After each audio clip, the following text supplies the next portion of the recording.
of yourself. Don't be another brick in the wall. Know that you are unknown. Cause you know you hold a knowing within. Knowledge is a nature. That is your true nature. We are related. No need for mind control. Awaken the seed, my friend.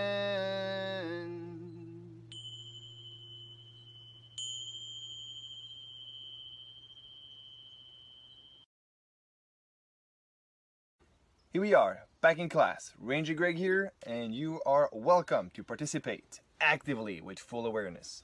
We explored plants in broad climates present in this world. Let's analyze humans just for a little bit. They're fascinating creatures. They try to make sense of everything. Making sense of numbers, to create theories, to explain some things that boggle the mind with amazing concepts. This is great, but it's all the mind's work. The brain and the mind are a great team. Together, they can be compared to a supercomputer who processes information at the speed of light, literally. The gazillion of neuron patterns that we have in our heads process thousands of electrical impulses at such a speed you can't even imagine. And the mind tries to make sense of it. Be aware and not asleep. So in this lesson, I want to put things in perspective. Not shame the fact that we have a brain and or a mind, but just looking at it a little more critically. Ooh.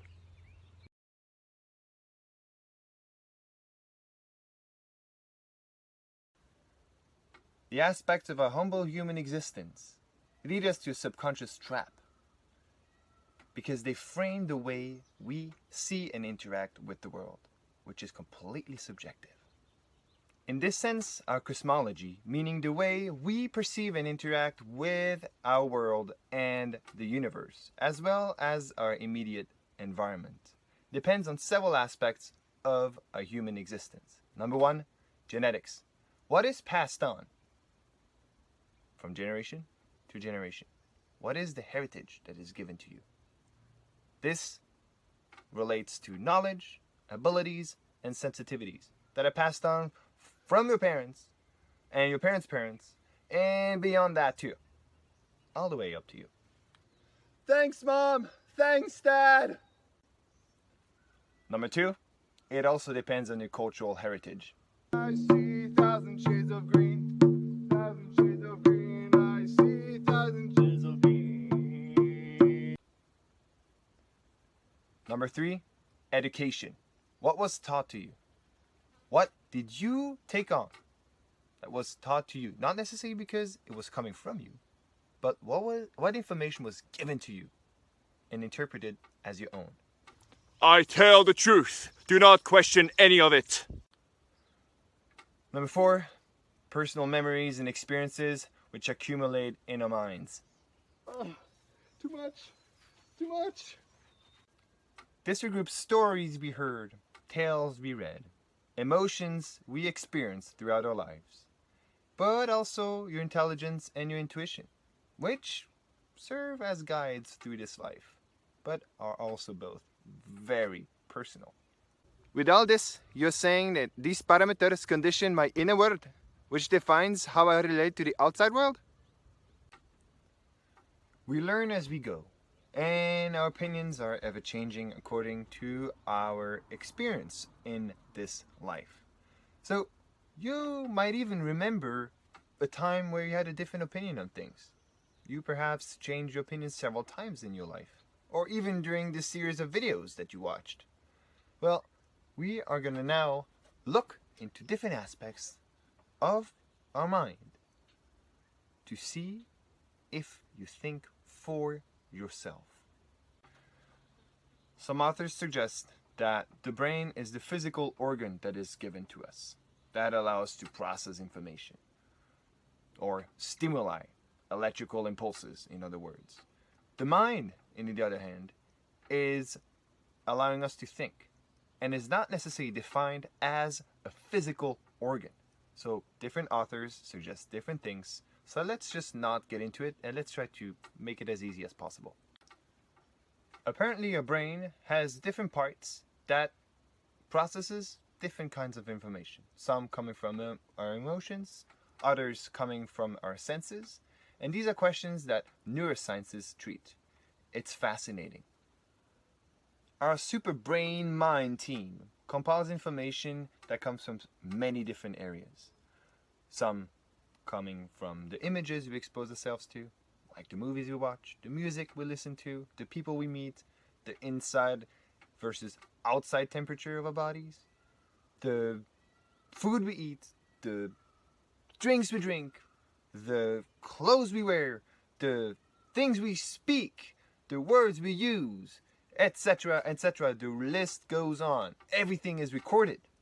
So careful what you say. But anyways, look at the video description below. I attach a few links to different YouTubers that give great explanation and tackle some of these questions. It's a never-ending quest, but it's fascinating. Look into it. Good luck.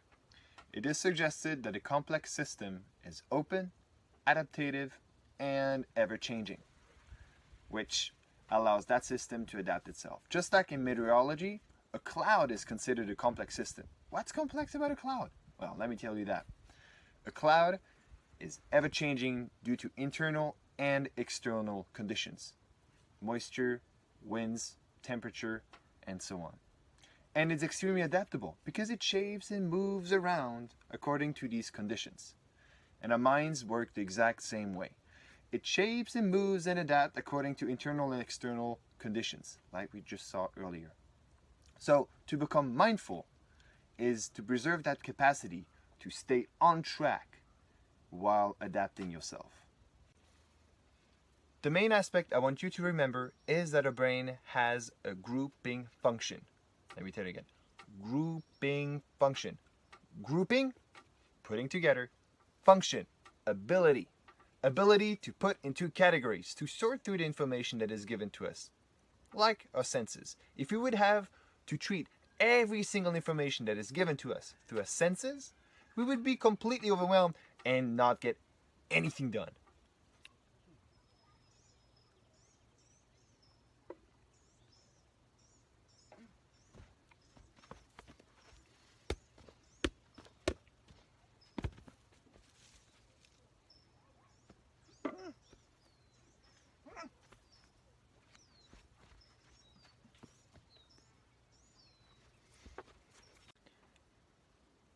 These senses can be so distracting. Well, so the brain has the ability to sort through that information and group them in categories for us to walk through this life with more clarity. It works a little bit like sorting through an inbox and distinguishing between junk mail and golden tickets. Ha ha ha.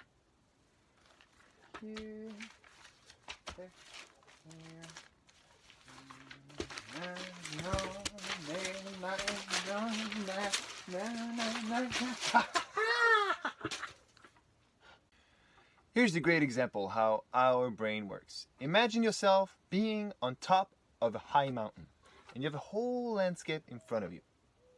So, without paying real attention to what's going on, you're going to classify all the trees as forest, all the grasses as open fields, all the water that is present in front of you as lakes or rivers, maybe an ocean, and all the rocks as mountain ridges or rock formations, right?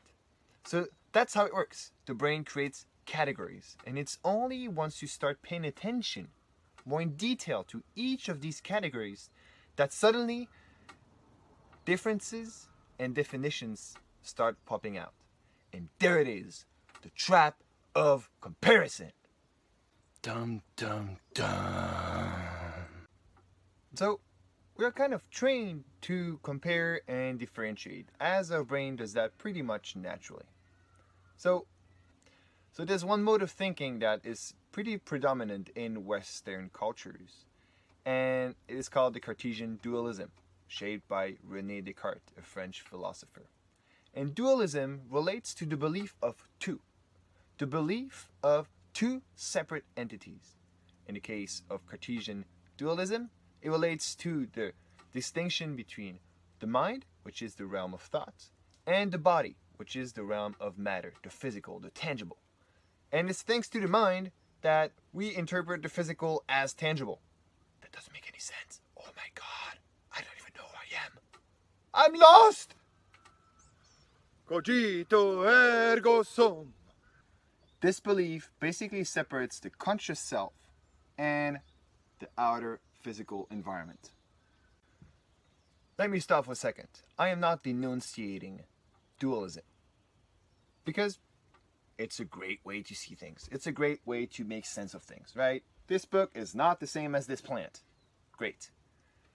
What I'm asking you to do is to question that innate knowledge, because it impacts your psyche significantly, because it creates a state of comparison and potentially a state of subconscious separation from the whole, from the totality of what is and what could be. It is quite humbling, indeed, to understand that our reality is a mere product of our minds and everything that influences it. This being in your awareness, I want you to start thinking, how does this principle impact the way you perceive others and relate to fellow plants, I said that twice, fellow animals, fellow microorganisms, and humans. Let's just not leave anybody out, right? Cool. Thank you. The way we are taught is not the only way.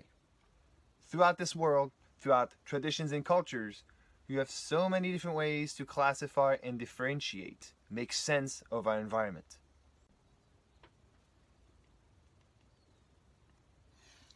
There's another very common approach in science, which is called the reductionist mechanistic view.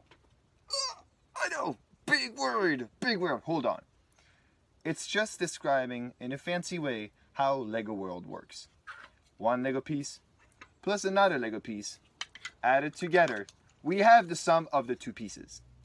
This belief lets us think that our bodies is just the combination of a whole range of little atoms, little pieces together to get a bigger piece. Just like small pieces of pie creating a whole pie. This is indicating that a particular mental state corresponds to any particular physical state. Like, hey, I see a leaf. The leaf is green.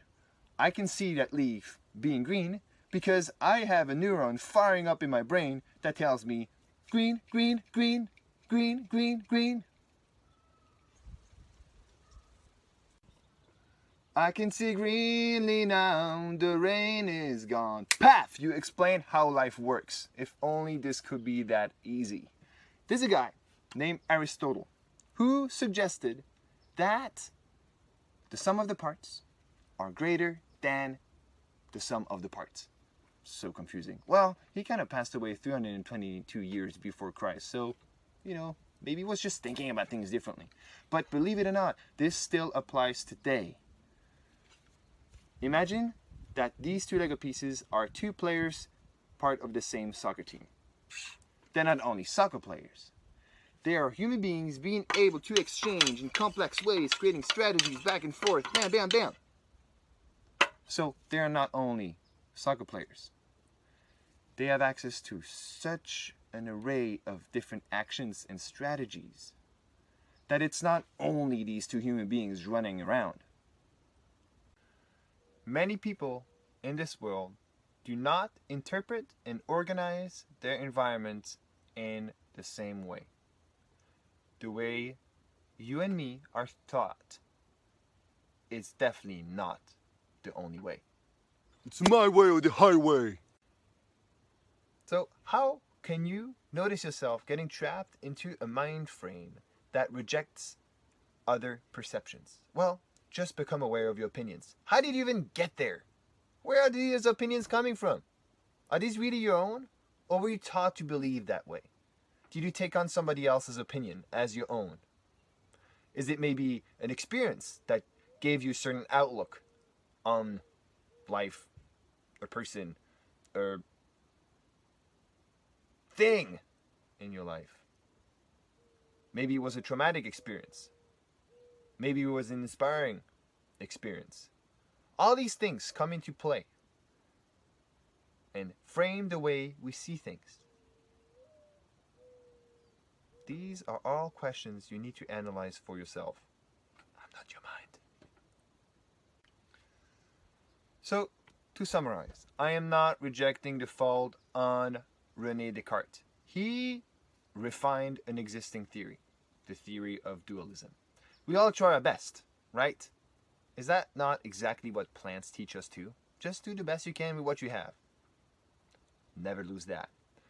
So, I want you to start thinking for yourself. More than ever, is it important not to take on the information we read, see, or hear without questioning them. Never lose your critical thinking. That is a gift for science and your life.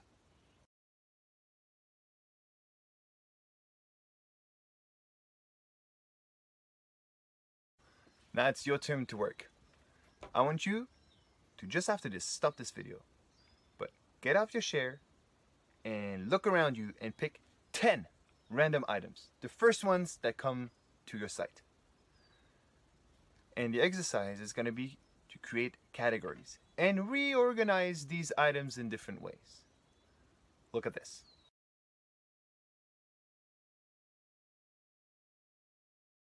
This is quite an interesting exercise. So I picked up the 10 first objects that I found around me. So I want you to stop this video and look around and pick up 10 random things. Good. So I displayed them on this table, and I want you to go ahead and start creating 3 classes. What do I mean by that? You can order these objects in different categories. So the first one that I want to focus on is their origin. Where do these places come from?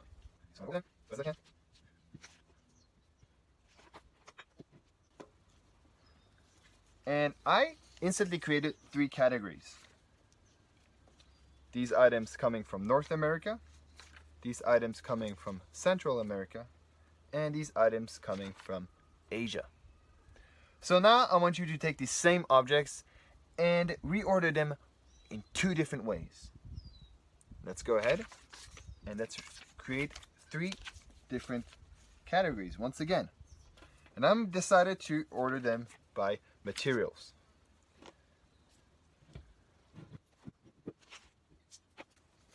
And in this, I order them with living material, breakable material, and plastic material. See? That's the second way. And last but not least, let's reorganize these guys in a 3rd way. And I'm going to organize them according to their use.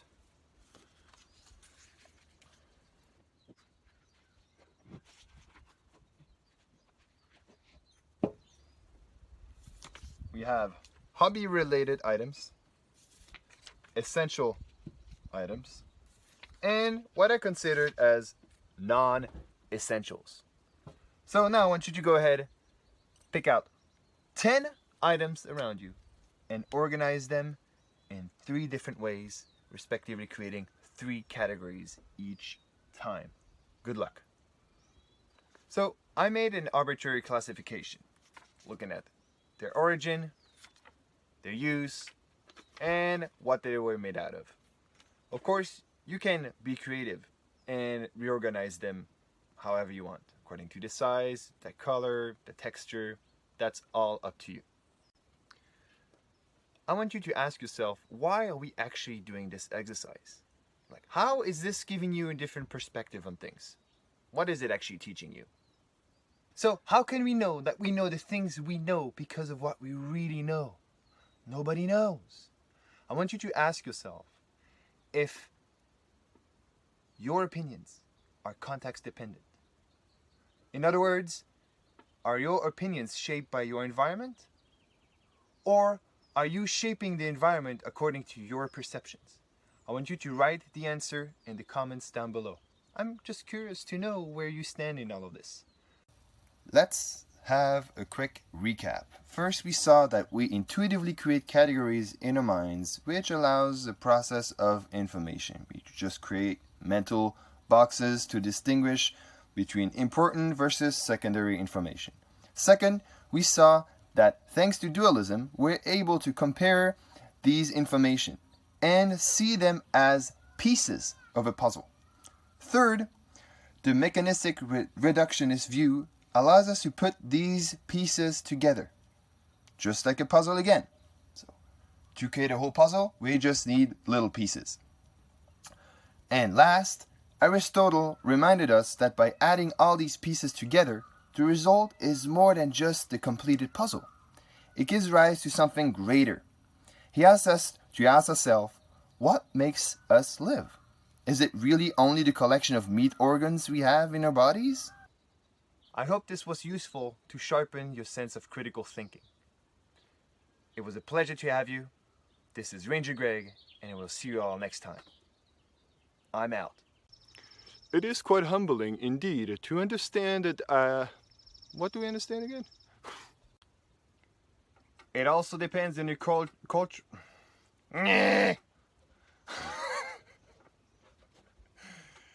It also depends on your cultural heritage.